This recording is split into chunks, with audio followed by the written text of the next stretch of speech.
Well, good day. I'm supposed to be watering right now, and I'll get back to it in a minute, but I decided I wanted to talk about zinnias first. Oh my gosh. I love them. I can't remember. This is what I had in here last year. It was these. And just so you know, they're huge. Like, you know, that's just sticking my arm straight out basically. That's how tall they are. Anyways, one of these is State Fair mix, I believe, and one of them is Cut and Come Again.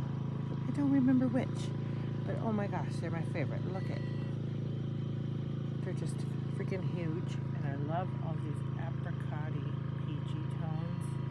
It's my favorite, and then also these, I love the jewel tones, and I love the flowers in the flowers.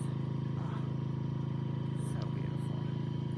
Anyway, so this year, well, let me try, because I did these all from seed, and these ones were from old ass seed.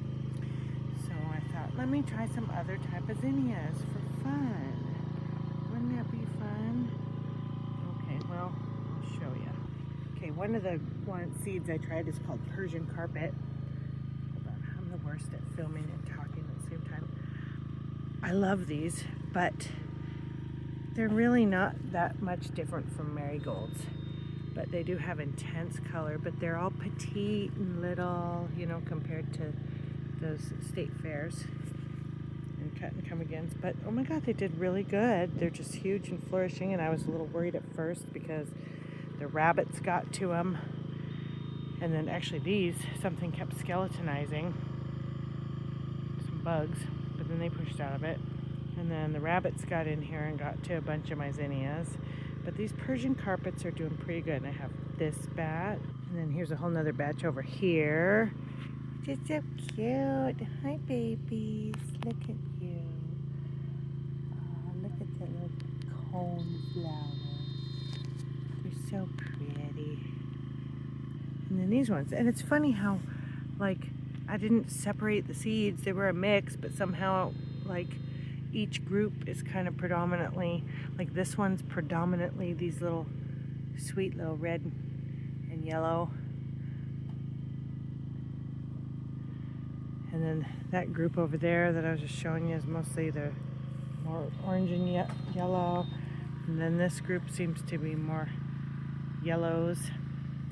Anyway, and then this other one I did, this was, I think it's called Scarlet Pinstripe, which they were super cute when they came out. There's some that are single like this, and some that are double. And they're just a cute little pom-pom. I'm afraid to stick my fingers underneath because that's how I kept getting stung last year by going like this. Anyway, they're pretty sweet, but they're kind of, you know, kind of scraggly. One little stalk and one bloom. So, and then I did a whole nother variety called apricot something or other, and none of those came up at all. This is the only batch that came up with these. None of the apricot. And they were from some new seed pack I got called Renee's Garden or something like that. So I didn't know what I was going to get because it was drawings on the package instead of photos. Anyway, that's my zinnia TED Talk for today. I'm going to water again, but before I go, I'm going to and come back to my beautiful big ones over here, because these are my favorite. I just love them, and I'm doing nothing but these next year because they're so wonderful. So I mean, I just love how they just, like, what is that? Why are you doing it like that? You just so unique the way your petals unfurl. So pretty. Anyway, happy day.